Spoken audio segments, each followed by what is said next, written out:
De retour sur le plateau de la Tranche Info, place maintenant au focus, une heure de débrief sur l'actualité et l'actualité de ces derniers mois et de cette semaine. Eh bien, on reviendra effectivement sur le décès de Claude Jean-Pierre qui a été assassiné par la police le 24 novembre dernier lors d'une interpellation qui a visiblement mal tourné. Il est décédé quelques jours plus tard au CHU de Pointe-à-Pitre. On tente effectivement de faire la lumière sur cette affaire depuis 9 mois maintenant. Et sur ce plateau avec moi ce soir, sa fille Fatia Alkabilar. Bonsoir Fatia. Bonsoir Harold. Et Christophe Sinan, son beau-fils. Bonsoir Christophe. Bonsoir Harold, bonsoir tout le monde. Alors vous êtes fraîchement débarqué puisque vous étiez encore dans l'Hexagone la semaine dernière. Vous êtes arrivé ce week-end. Comment vous portez-vous ? Alors on va bien, ça fait du bien de retrouver le soleil, retrouver la famille. Ça nous fait du bien, on est là pour se ressourcer, on est là pour revoir et pour remercier un petit peu tous les soutiens qu'on a depuis tous ces mois, tous ces longs mois. Donc on est là pour ça, Christophe est là pour un petit moment, moi je suis là pour un petit peu moins longtemps, mais je vais quand même en profiter. Un petit passage, décompression. Exactement. Il y a aussi les manifestations qui se préparent. Oui, il y a les manifestations qui se préparent tout doucement, la date est proche, donc on va un petit peu en parler avec vous. Et toi Christophe, comment va ? Ben écoutez, ça va, fatigué, on est fatigué par le voyage, fatigué émotionnellement, mais on tient grâce au soutien de tout le monde, grâce à la force que toute la population guadeloupéenne nous donne, entre autres, et c'est pour ça que pour nous c'est obligatoire de revenir le plus souvent aux sources, on a envie de dire, et sans la source on ne peut pas se ressourcer. Est-ce qu'on peut dire que vos vies se sont arrêtées depuis le 24 novembre dernier ? Alors, nos vies sont entre parenthèses depuis le 21, précisément le 21 novembre. Moi, je suis partie en catastrophe, arrivée ici le 23. Donc, du 23 au 3, j'étais au chevet de mon papa. Donc, je suis restée, j'ai fait des allers-retours à l'hôpital. Malheureusement, arrivée en métropole le 3 décembre, j'ai dû revenir 2 jours plus tard. Par rapport au test Covid, etc., j'ai pas pu revenir tout de suite. Et en fait, on est resté sur place du 3 décembre au 12 janvier. Et on a travaillé d'arrache-pied, on a essayé d'avoir des soutiens, essayé de faire avancer l'affaire, c'est ce qu'on fait d'ailleurs jusqu'à maintenant. On a nos avocats qui travaillent beaucoup sur cette affaire. J'aimerais bien qu'on reprenne la genèse pour que tout le monde sache exactement ce qui s'est passé depuis le 21. Donc déjà, comment vous apprenez la nouvelle ? Alors le 21 novembre, mon père a été interpellé, si on peut dire ça, par une patrouille de gendarmerie. 2 gendarmes, un contrôle routier banal, comme on en a tellement sur notre île. À la suite de ce contrôle, on ne sait pas, il y a eu un dérapage, on ne sait pas ce qui s'est passé. On a pu le voir quand même sur les images, mais on n'a pas de son sur les images, donc on ne sait pas ce qui s'est passé. On voit simplement une extraction violente. Cette extraction violente a emmené mon père à l'hôpital. À l'hôpital, ils lui ont décelé 2 vertèbres cassées, dont une qui comprimait la moelle épinière. Donc, il faut savoir qu'à son arrivée à l'hôpital, il était déjà tétraplégique. D'accord. Moi, j'ai été informée de cet accident, si on peut dire, par ma tante. Elle m'a appelée, j'étais en métropole, toujours le temps de faire les tests Covid, de préparer tout ce qui est administratif. Je suis arrivée ici en catastrophe. Donc j'ai pu voir les médecins qui m'ont dit qu'il y avait une opération d'urgence. Donc l'opération visait à simplement poser une cage pour pouvoir stabiliser les vertèbres. C'est ce qui a été fait. Malheureusement, par rapport au fait que la moelle épinière soit touchée, pas mal de ses fonctions ont diminué au fur et à mesure. Et malheureusement, il nous a quittés quelques jours plus tard puisqu'il a eu des infections et puis malheureusement, les médecins n'ont pas pu le sauver. Donc c'est vrai que depuis cette date, nos vies sont entre parenthèses. On a l'impression d'être dans un mauvais film avec un très mauvais scénario. On espère qu'on verra un jour le bout du tunnel. On travaille là-dessus, d'arrache-pied. Et effectivement, le fait de mettre nos vies entre parenthèses nous fatigue et joue beaucoup sur le moral. Et ce qui nous fait tenir, c'est beaucoup de soutien de la famille et beaucoup de soutien des personnes en général qui nous suivent sur les réseaux sociaux, qui nous envoient des messages. Ça, c'est très, très important pour nous. Et c'est pour ça, comme disait Christophe, qu'on a eu besoin de faire ce retour aux sources. On était là il n'y a pas si longtemps de ça, mais ce n'était pas dans les mêmes conditions. Et en fait, on ne se ressource jamais mieux qu'auprès de ses proches. Et bien sûr, on vient de la Guadeloupe, donc on a besoin de ça. Donc vous êtes toute une famille, mais c'est vrai qu'on ne voit que vous, effectivement, pour la communication. Pourquoi ? Alors, on a en fait beaucoup d'autres membres de la famille qui mènent le combat dans l'ombre, on va dire, tout simplement par pudeur, tout simplement ils n'ont pas la même gestion, la même vision des choses que nous, donc ils préfèrent rester en retrait. Et c'est vrai que Christophe et moi, on a plus cette âme de combattant. Donc on affronte ce qu'il faut affronter, on met en lumière ce qu'il faut mettre en lumière pour vraiment montrer des choses à la population et réveiller les consciences aussi. On ne fait pas ça que pour nous. Alors, à quel moment vous comprenez effectivement qu'il y a vraiment quelque chose de grave? Alors, à quel moment on comprend? C'est au moment de voir quand même le médecin. En fait, tout de suite, Christophe a eu cette réflexion en se demandant s'il n'y avait pas eu de violence, des actes de violence commis à l'encontre de mon père. Moi, j'ai pas eu cette réflexion tout de suite. Et pourquoi tu as eu cette... Parce qu'on était en plein dans l'actualité, il y avait eu le cas Éclair. Exact. Il y avait eu le cas Éclair, et connaissant un peu Claude, ce n'était pas du tout le style de personne à aller chercher un affrontement ou à aller chercher... J'ai toujours trouvé ça suspect, et puis je travaille un peu en milieu hospitalier, donc je sais très bien que quelqu'un ne se fracture pas les vertèbres en tombant. Moi, la version m'a paru tout de suite assez suspecte.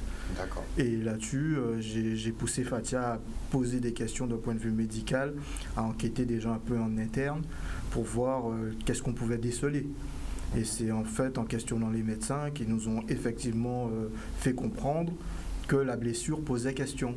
Les blessures constatées posaient effectivement question, puisque même eux, ils nous ont dit que des vertèbres, ça ne se fracture pas, ça ne se luxe pas comme ça. Luxation des vertèbres, c'est-à-dire qu'il y a eu déplacement des vertèbres en plus des fractures. Donc c'est forcément quelque chose de violent.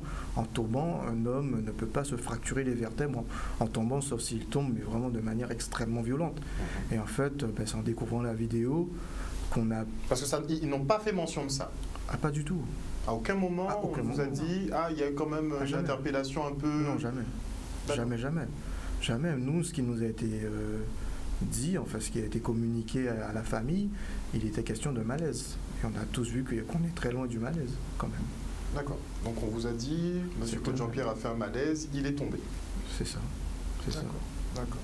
Donc une fois que Christophe souligne les incohérences un peu dans le discours, vous vous rendez donc voir le médecin? Oui, donc je vois le médecin qui me demande en fait si on n'a pas des pistes, si on ne saurait pas ce qui s'est passé exactement, de façon à leur permettre de diriger leur diagnostic du mieux possible et surtout le traitement qui devait qui devait lui permettre en fait de se remettre au plus vite.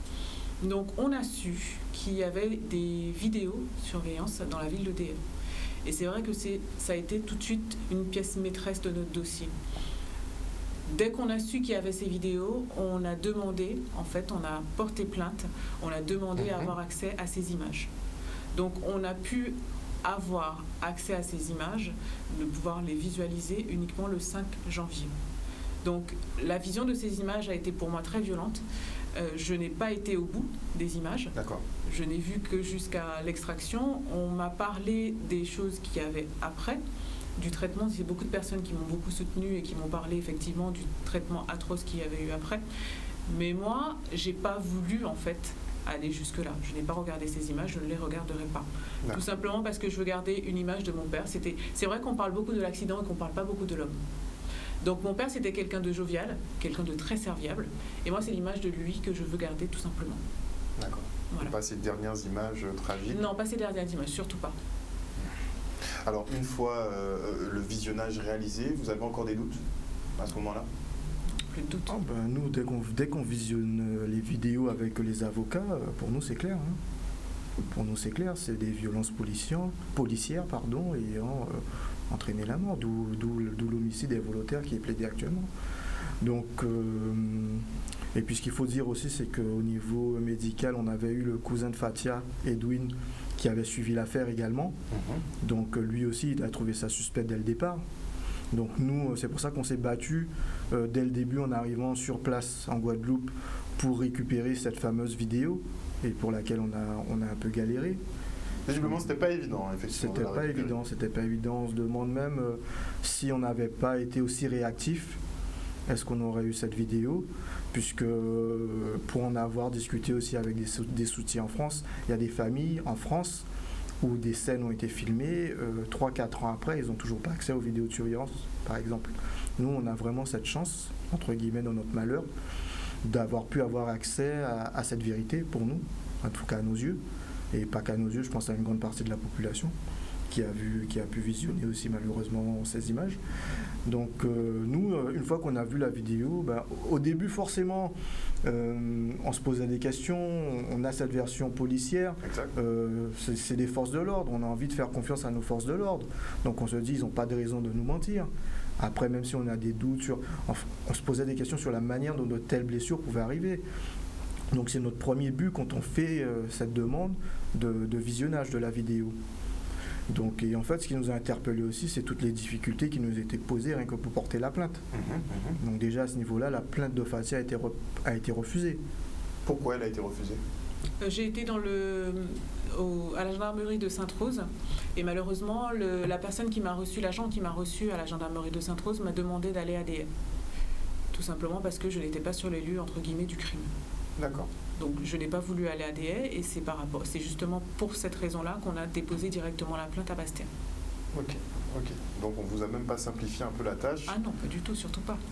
Là, on avait déjà entamé le combat. Donc, et on ne savait pas ce qui nous attendait. Donc pour vous, vous êtes vraiment un peu dans une configuration David contre Goliath. Vous êtes, vous et votre famille, un peu contre l'État français qui défend un peu son précaré en fait. C'est toujours l'histoire du pot de fer contre le pot de terre. C'est surtout ça. Et en fait, nous, étant vraiment pas sensibles à ce genre de situation, en ne sachant pas ce qui nous attendait, on a été un peu naïfs en se disant que ce qu'on a vu dans la vidéo suffirait.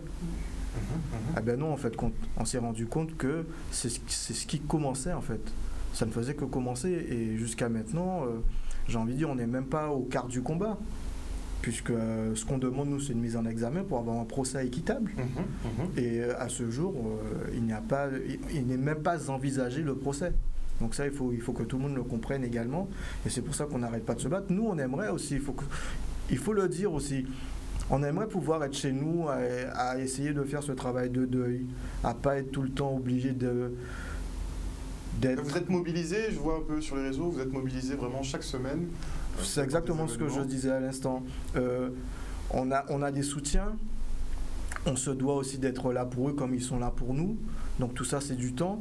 On a des vies professionnelles, on a des vies familiales. Tout ça, c'est un peu mis en parenthèse. D'un point de vue professionnel, on est obligé de faire des concessions.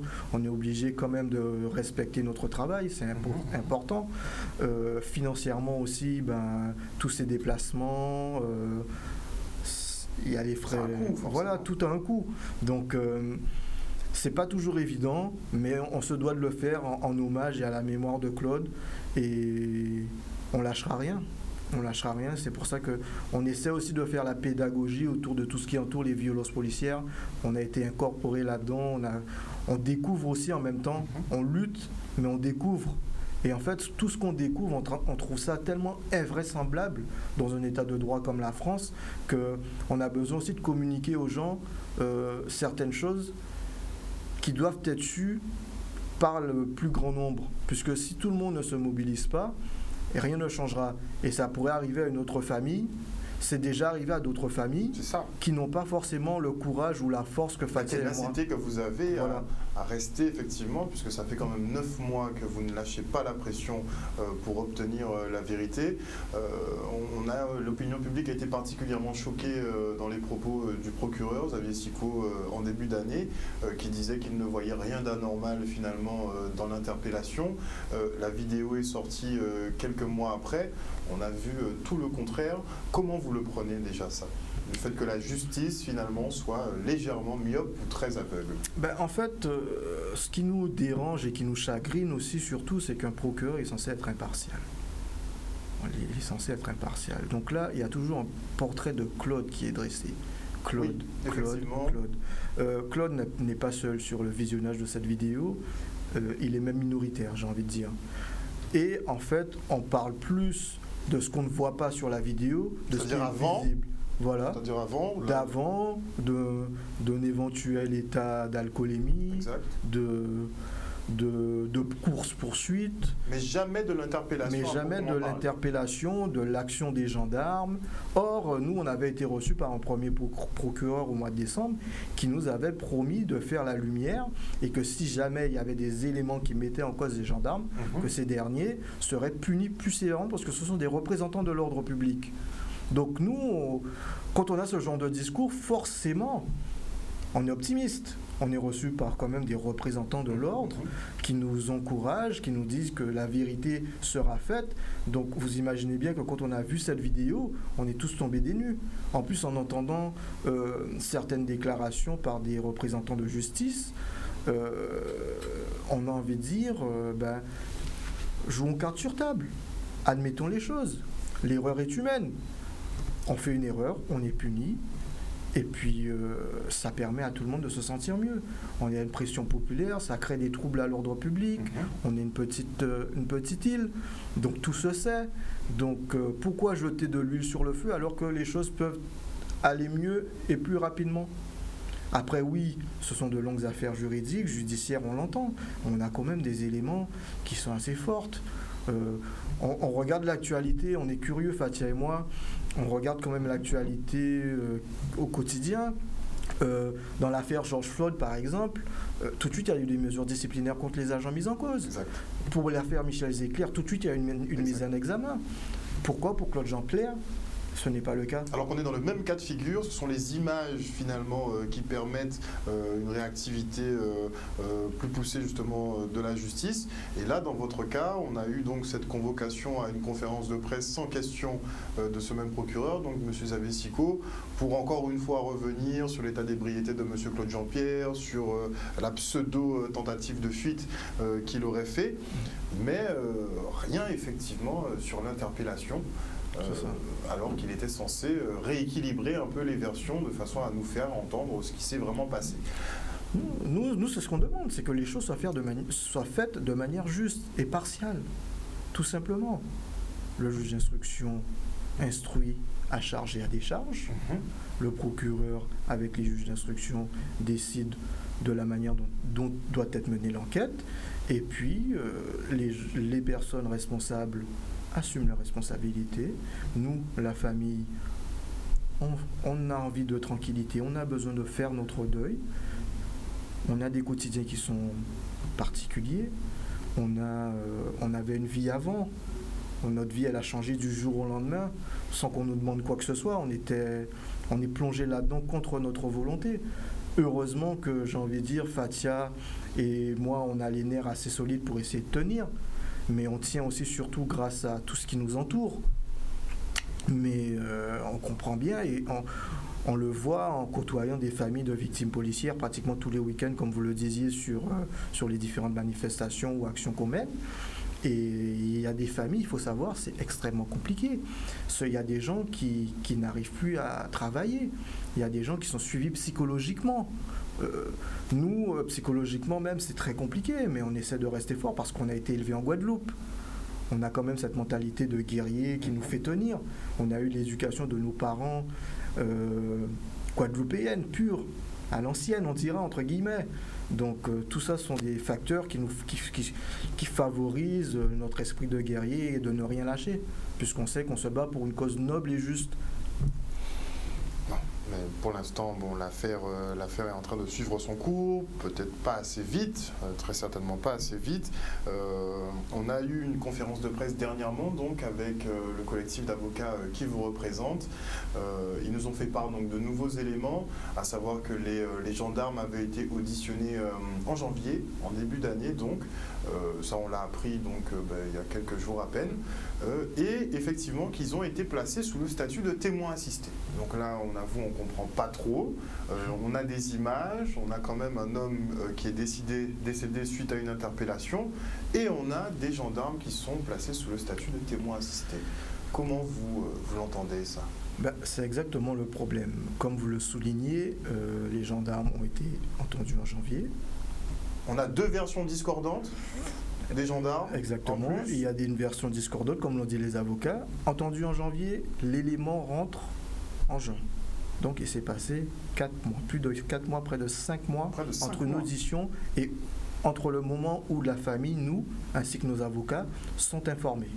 Puisque les éléments du dossier, ils sont injectés au fur et à mesure par la juge d'instruction. C'est la juge d'instruction qui demande à faire les examens, qui demande que l'enquête soit diligentée de telle ou telle manière, et ensuite les enquêteurs lui donnent les demandes et il les incorpore au dossier quand il le souhaite.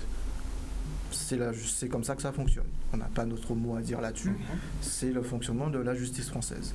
Donc, une audition a lieu en janvier, les éléments rentrent en juin, sachant quand même qu'il y a une famille qui souffre, qu'on a une vidéo. On se demandait si ce n'était pas justement la sortie de la vidéo qui n'aurait pas provoqué l'ajout de ces auditions. C'est un curieux hasard, puisqu'effectivement, on a découvert la sortie de la vidéo en même temps l'entrée de la commission rogatoire. C'est un timing. Je ne sais pas si c'est le fruit du hasard, mais en tout cas, on l'a découvert comme tout le monde. Donc, statut de témoin assisté. Statut de témoin assisté, c'est un statut hybride entre le simple témoin d'une situation et la mise en examen. Donc, c'est-à-dire que pour la juge d'instruction, elle pense qu'à ce stade de l'enquête, il y a des éléments qui montrent que les mises en cause peuvent avoir une responsabilité sur l'action qui a été faite, mais pas suffisamment pour les mettre en mise en examen. Pour les mettre en examen et qu'il y ait un procès. Donc pas suffisamment en fait.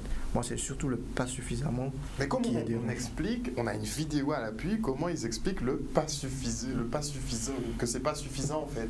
Ça faudra demander aux principaux concernés, à ceux qui prennent les décisions. Nous on n'est pas décisionnaires malheureusement dans l'histoire. Donc vous êtes tributaire de ça? On subit. Et vous devez encore attendre. Donc. Exactement. Et c'est pour ça qu'on essaie de sensibiliser là-dessus. Puisque nous aussi, on aimerait que ça aille plus vite et que des décisions soient prises assez rapidement. Mais c'est pareil, puisqu'on se dit qu'il y a ce statut de témoin assisté. Mais bon, après, on n'est pas juge d'instruction, donc on ne se prétendra pas l'être non plus. Rien n'empêche l'enquête d'avancer en étant mise en examen. En plus, quand ils sont mis en examen, ils ont plus de droits qu'en étant témoin de statut qu'avec le statut de témoin assisté. Donc, nous, nos avocats, ils demandent un procès équitable. Ils veulent faire leur démonstration, donc on leur donne l'occasion de faire la démonstration de ce qui s'est passé. Avec l'inculpation précise, donc une mise en examen pour homicide involontaire, ce serait plus adéquat effectivement par rapport à la situation selon eux. Tout à fait. Alors vous avez rencontré d'autres familles. Oui. Visiblement, les violences policières en France, ça devient un petit peu monnaie courante. Il y a des articles qui sont en train de sortir, notamment sur les tirs de LBD, dont 50% ne seraient pas réglementaires.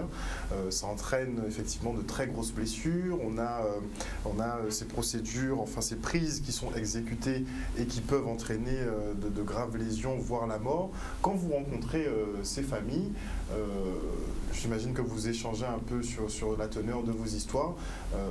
Mais est-ce qu'on n'est pas toujours un peu dans les mêmes cas de figure? Tout à fait. En fait, arrivé en métropole, à notre retour en métropole, on a rencontré plusieurs familles de victimes. Et en fait, force est de constater qu'il y a un tronc commun dans toutes ces affaires.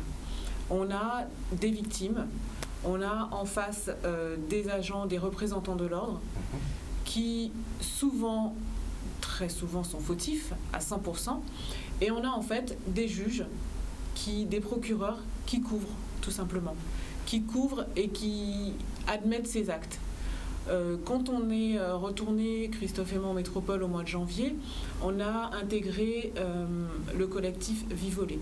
C'est un collectif en fait de familles qui a été transformé depuis et qui s'appelle le collectif contre... Réseau Entraide et Justice. Le Réseau Entraide et Justice, qui regroupe une vingtaine de familles. À notre arrivée, il y avait la moitié. D'accord. On a de tout, malheureusement. On a des familles de victimes, on a des mutilés, qui étaient des gilets jaunes qui ont été blessés lors de manifestations.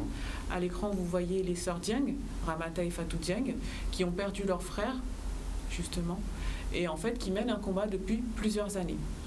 Elles sont arrivées quasiment au bout de leur combat. Malheureusement, on espère qu'on ne sera pas aussi dans le même cas de figure. Les deux agents ayant assassiné leur frère n'ont toujours pas été mis en examen. Et ne le 14 ans seront plus tard. 14 ans plus tard. Ils ne le seront pas, puisqu'en fait, il faut savoir que la famille Dieng, ils ont été jusqu'à la Commission européenne. Et c'est la Commission européenne qui a décidé, qui a fait en fait un arrangement avec l'État français, et l'État français a accepté d'indemniser la famille Dieng. Donc en fait, au niveau européen, la France admet en indemnisant. Mais elle les n'a pas agents... admis vraiment sa culpabilité. Exactement. Elle choisit l'indemnisation, mais c'est une forme de reconnaissance, puisque si vous indemnisez une famille pour des faits des forces de l'ordre, c'est que vous admettez leur culpabilité. Or, juridiquement, ils n'ont rien eu, ces gens-là. Ils exercent encore. Donc là... Voilà. Et ça a duré 14 ans, puisqu'en fait, elles ont porté plainte, elles ont été, leur affaire a toujours été classée sans suite. Elles ont été en cours de cassation, ça a été classé sans suite. Donc le dernier recours qui leur restait, c'était la Cour européenne. Et quand la Cour européenne a découvert leur dossier, ils ont contacté l'État français. Et l'État français, à ce moment-là, a décidé d'indemniser la famille pour, entre guillemets, en admettant, puisque si vous indemnisez, comme on le disait, c'est qu'il y a eu un problème. On n'indemnise pas par plaisir. On est d'accord. Donc, concrètement, ils préfèrent effectivement, à la limite, payer, étouffer les affaires plutôt que de reconnaître publiquement on a fauté, nos forces de l'ordre ont commis une erreur. Donc c'est ça. C'est ça. En gros, c'est ce que Fatia disait, il y a un tronc commun. On parle souvent des histoires, de nos histoires malheureuses entre nous, au niveau des familles. Et ils sont même étonnés qu'on ait été aussi réactifs. Et que vous n'ayez pas attendu. Voilà. Parce que eux, ils ont peut-être passé trop de temps, quelques années, quelques mois, avant d'enclencher la machine. Ils nous ont dit en fait que c'est ça, chapeau qu'on a été très réactifs, puisqu'en fait compte, il y a souvent même des familles qui ont été empêchées de voir leurs défunts alors qu'il y avait des histoires de police en cours. Par exemple, la famille Jimouni, de Jimouni qui est mort en prison en février dernier, effectivement. Il a été admis à l'hôpital. Ils ont empêché tous les membres de la famille de le voir. Donc vous imaginez, un de vos proches est hospitalisé. Il est en train de décéder, il est en mort cérébrale et vous ne pouvez pas lui rendre visite. Pourquoi ? Et on ne donne jamais d'explication.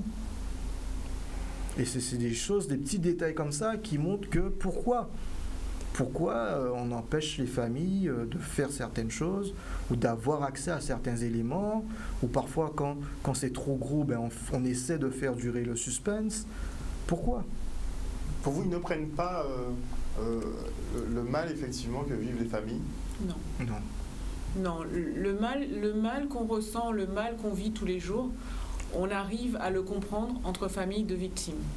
On a beaucoup de soutiens qui nous disent, qui comprennent ce qu'on vit, mais qui ne savent pas comment on tient. Ça nous arrive aussi de ne pas savoir comment on tient, parce qu'on est à bout, on est fatigué, on a les nerfs qui craquent, parce que, en fait, avec les images qu'il y a sur cette vidéo, on n'a toujours pas pu comprendre comment et pourquoi on n'est pas au bout de cette affaire. On a quand même un décès, j'ai perdu mon père. Pourquoi les personnes qui ont commis cet acte ne sont pas punies ?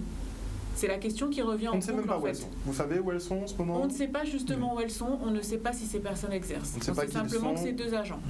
Voilà. C'est les seules informations qu'on nous a données. C'est les seules infos qu'on ait. On a juste eu l'info de la commission rogatoire que leur audition a été faite. Nos avocats ont essayé de savoir si ils étaient toujours en poste. On nous a juste donné leur état de service. On ne voit pas l'utilité dans le dossier, mais information. On n'en voit pas l'utilité, mais c'est ce qui nous a été informé, leur état de service et à part ça, leur audition, où effectivement il y a certaines choses qui sont discordantes. Certains comportements sont très très limites assez glaçante même, je dirais. Bon, on a trouvé ça un peu bizarre aussi, le fait que on essaie finalement de redorer un peu le blason des gendarmes en nous parlant de leur état de service impeccable, et à contrario, on a pour votre père effectivement cette alcoolémie qui revient et cette tentative de fuite qui revient à chaque déclaration du procureur. C'est vrai qu'on ne comprend pas trop l'impartialité là pour le coup. C'est ça, c'est ce que mettait en avant notre avocate Maître Bernier quand elle disait qu'on n'en a que faire en fait de leur état de service et qu'il suffit d'une fois. Vous avez beau être le meilleur des citoyens, il suffit d'une fois. Il suffit d'une fois pour faire le geste de trop, le mauvais geste, et vous faites un mauvais geste, vous êtes puni. C'est les lois de la cité. Il faut les respecter. Là, on essaie de comprendre aussi un peu la temporalité, la chronologie, pour voir effectivement, on nous dit qu'une affaire en cours, ça prend du temps, ça prend des mois, voire des années. Vous restez persuadé qu'on pourrait aller un petit peu plus vite quand même? Oui, avec les éléments qu'on a dans le dossier, pour nous, on estime, on n'est pas on n'est pas avocat, on n'est pas juge, on n'est pas procureur, mais on estime que ça devrait aller plus vite. On a cette affaire. Voilà, les images montrent tout. J'avoue que moi je suis... on a pu voir, j'ai regardé l'intégralité par contre, j'ai regardé même le format long pour voir exactement tout ce qui se passait dans la vidéo. De ce qu'on voit, il n'y a pas beaucoup d'équivoques, mais bon après au niveau de l'enquête, on nous dit qu'on n'a pas la bande son, donc on ne sait pas la teneur de l'échange. Il y a un point qui m'a beaucoup interpellé, c'est qu'effectivement j'avais demandé pourquoi on n'avait pas tout simplement pris les clés du véhicule, et j'ai appris par la suite que oui. Les gendarmes ils ont pris ces clés, donc ils n'étaient pas dans la capacité d'aller où que ce soit. Et là, j'avoue qu'on s'est interrogé 2 fois plus sur la nécessité en fait de l'extraction. Vous avez posé des questions là-dessus? En termes de temporalité, comme vous le disiez, il y a un problème puisque ce sera très long. Comme c'est parti là, actuellement, c'est très long, puisque là, ils ont le statut de témoin assisté. Il y a une contre-expertise qui a été demandée par nos avocats, une contre-expertise médicale. Il faudra nous expliquer d'ailleurs pourquoi la première expertise... on va vous expliquer avec plaisir. Alors, une contre-expertise, la contre-expertise, les résultats sont demandés par la juge d'instruction en novembre, sachant que la commission rogatoire était censée entrer en février. Elle est rentrée au mois de juin. Donc là, si on nous annonce que la contre-expertise médicale arrive en novembre, qu'elle arrive en janvier 2022, ça veut dire qu'on sera plus d'un an après l'interpellation et où il n'y aura pas eu de mise en examen. Rien du tout. Et donc en termes de temporalité, ça pose question, avec des éléments comme ceci. Alors la vidéo a permis de conforter un peu le schéma qu'on a eu avec la première expertise qui avait été faite et les blessures graves qui ont été provoquées. Qu'est-ce qui ne va pas justement avec cette première expertise? Alors on a un rapport de médecin légiste. Le médecin légiste, c'est le rapport d'autopsie.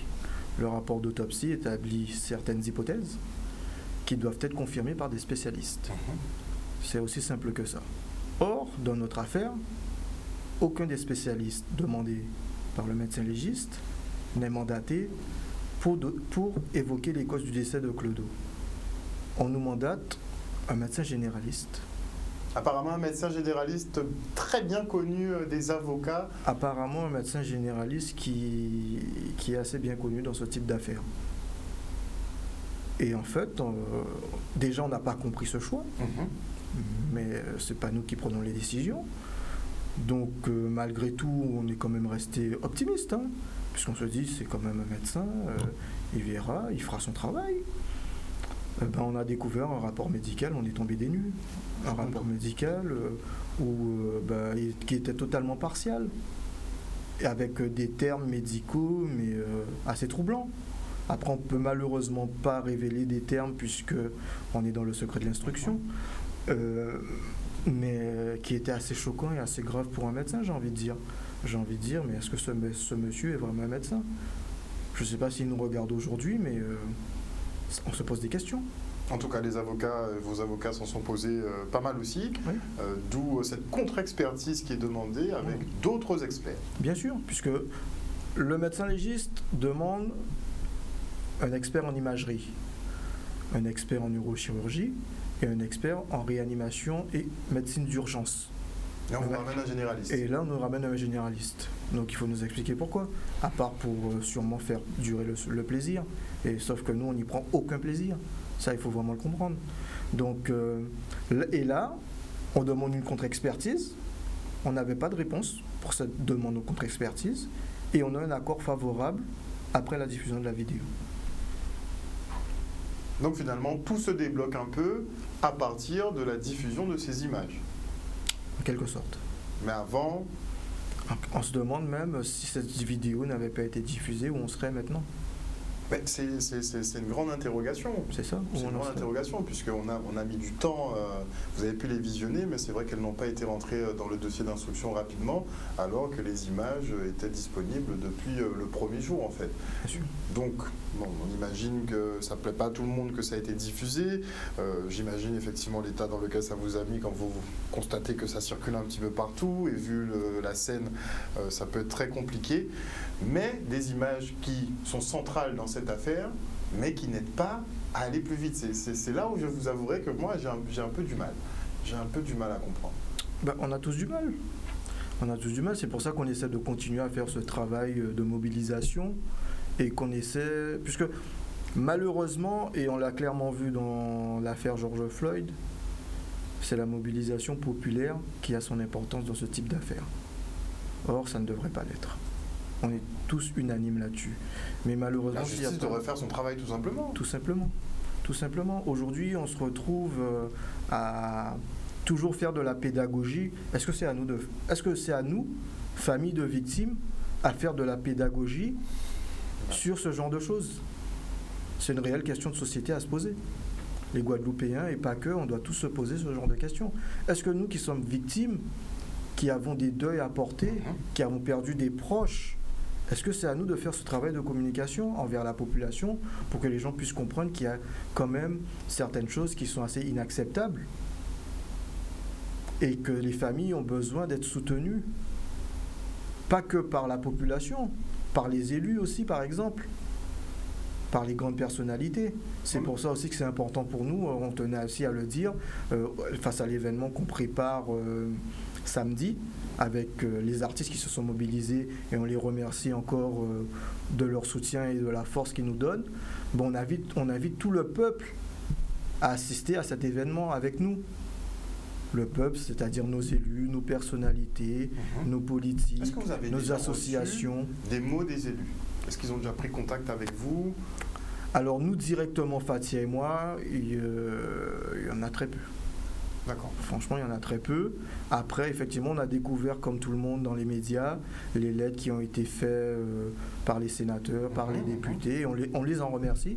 Moi, j'ai une c'est question. important. Madame Jeannie Marc. Vous avez entendu Madame Jeannie Marc? Madame Jeannie Marc, on l'a vue lors de l'enterrement de Clodo.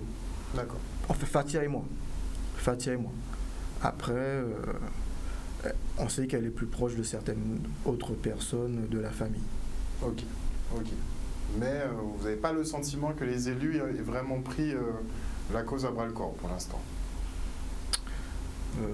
On va incriminer personne, on va pas incriminer les gens. Après, c'est notre combat avant tout. Nous, on cherche à rassembler et à réunir tout le monde avec nous. Les élus, nos élus, ce sont des Guadeloupéens comme nous. Donc, nous, on veut qu'ils soient avec nous, à côté de nous, et qu'on essaie de changer les choses tous ensemble. Nous, on est dans cet état d'esprit. Alors, on a appris dernièrement que le gendarme qui avait renversé un cycliste du côté de Rivière-des-Pères et qu'il avait justement tué, ce gendarme était en état d'ébriété pendant les faits, à l'heure des faits. On a appris effectivement qu'une condamnation est tombée. Il a été condamné à 1 an de prison, dont 3 avec sursis quand même. Bon, on dira que 1 an, c'est déjà ça, même si beaucoup estiment que la peine est très sous-évaluée. Est-ce que ça vous rend plus confiant de voir effectivement que une personne donc qui a été percutée 1 mois avant le décès de votre papa, que le gendarme ait été incriminé et condamné? Ça nous rassure, oui et non.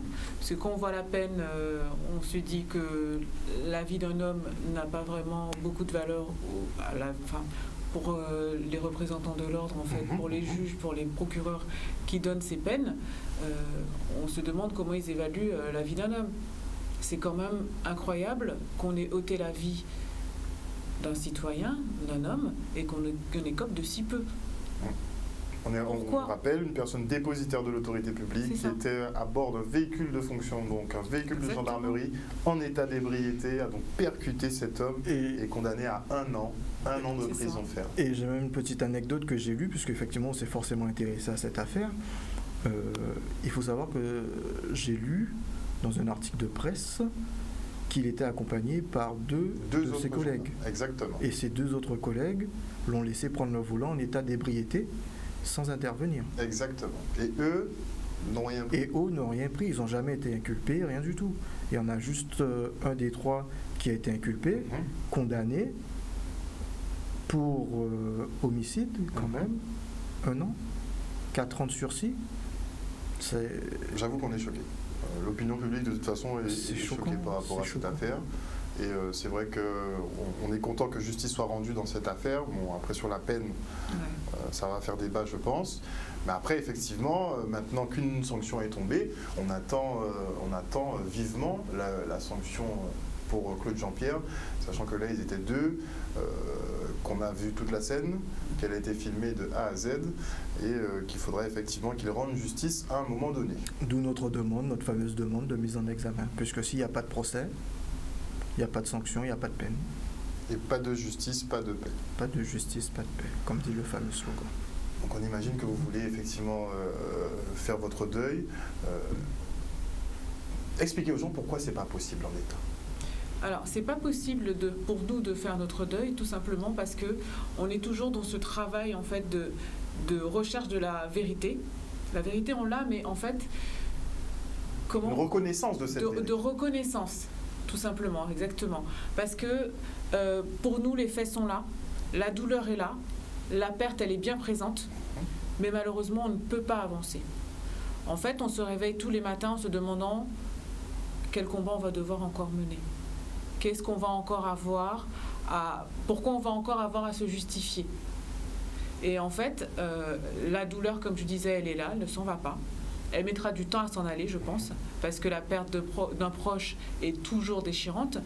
Mais de perdre quelqu'un et d'avoir en plus cette rage, c'est pour nous quelque chose de très prenant, de très déchirant, d'énergivore aussi, parce que on perd tous les jours des forces, malheureusement, à essayer de comprendre les choses, à essayer de faire comprendre les choses aussi. Mais on espère que ça ira, on le souhaite de tout cœur. Christophe et moi, on se bat pour ça, le reste de la famille se bat pour ça, et je pense qu'on arrivera enfin à faire notre deuil. Alors peut-être quelques avancées d'ici la fin d'année. On espère. On espère. C'est pour ça qu'on fait ce travail de communication et ce travail de pédagogie qu'on a entamé. On espère que si les gens nous soutiennent et que si les gens aussi montrent qu'ils sont avec nous et que nos élus sont avec nous, ça pourrait accélérer certaines décisions. En tout cas, on le souhaite. On ne demande que ça, nous. On demande à être entendu, pas juste écouté. C'est ça. Et que ça bouge un petit peu derrière aussi. C'est ça. En tout cas, la Guadeloupe va se mobiliser donc ce samedi à partir de 16h sur la place de la Victoire à Pointe-à-Pitre. Qu'est-ce qui va se passer concrètement ? Alors concrètement, ce qu'on a prévu pour l'instant, c'est effectivement des prestations d'artistes. Donc c'est à l'origine, ce sont les artistes qui se mobilisent pour Clodo. Ils nous ont contactés en ce sens. On a accepté tout de suite leur aide et l'énergie qu'ils ont envie de mettre là-dedans pour dénoncer ce fait. Donc alors le déroulé, en fait ce qu'on a prévu pour l'instant, on a également des soutiens de l'extérieur, en France métropolitaine par exemple, des personnes qui nous ont soutenus dans le combat mais qui ne pourront pas être présentes à nos côtés, dont des familles de victimes. Donc il y aura sûrement des petites vidéos de ces gens qui nous soutiennent depuis le début, qui sont avec nous et qui nous aident et qui nous ont fait de la pédagogie également, qui seront diffusées et que les gens puissent prendre conscience qu'on n'est pas des cas isolés en fait. Qu'on n'est pas des cas isolés. C'est beaucoup plus fréquent que ce qu'on pense en réalité. Exactement. On n'est pas des cas isolés et donc du coup certaines personnes vont pouvoir raconter leurs histoires et en même temps les artistes donneront leur avis et feront leurs prestations. Très bien. Donc ce sera un moment de convivialité également mais ce sera un moment de mobilisation pour montrer qu'il y a des injustices, pour montrer qu'on est unis face à ces injustices et pour montrer qu'on a tous envie, ensemble, de changer et d'évoluer les choses. Merci beaucoup en tout cas pour ce que vous faites et du courage que vous mettez dans cette lutte. Moi je reconnais effectivement, puisqu'on en parle beaucoup ces derniers mois de cette affaire, c'est vrai qu'il y a une certaine peur de chercher la vérité parfois. Mais on me disait par rapport à Fathia justement que c'était sûr que vous ne lâcheriez pas, dans tous les cas, que vous étiez quelqu'un de très déterminé, très tenace et que donc vous chercheriez la vérité coûte que coûte. Vous voulez aussi réhabiliter votre papa, puisqu'il y a certaines choses qui ont été dites sur lui qui ne sont pas honorables et qui ne reflètent pas l'homme qu'il était. Et on entend effectivement que vous vouliez rétablir aussi la vérité là-dessus. En tout cas, merci pour ce que vous faites, puisque c'est pas évident, c'est très difficile, très pénible. Et comme je dis à beaucoup de gens, pourquoi ça me touche particulièrement, c'est que ça peut arriver à n'importe qui. On a beaucoup de violences qui sont effectuées au niveau policier. On aime un peu regarder quand ça se passe loin, quand c'est à l'étranger, surtout aux États-Unis. On regardait ça avec une certaine distance. Et là, ici en Guadeloupe, en l'espace d'un mois, on a quand même perdu 2 Guadeloupéens qui sont morts à cause effectivement d'agissements de gendarmes. Et la justice est vraiment très lente. En tout cas, on donne rendez-vous à tout le monde donc ce samedi 10 juillet à partir de 16h sur la place de la Victoire à Pointe-à-Pitre, si vous voulez effectivement soutenir Fathia et Christophe, mais toute leur famille également, et toutes les personnes qui sont victimes directement ou indirectement des violences policières. Un petit mot pour la fin ? Oui, comme vous disiez, on invite tout le monde à nous soutenir et à soutenir aussi les artistes qui seront présents.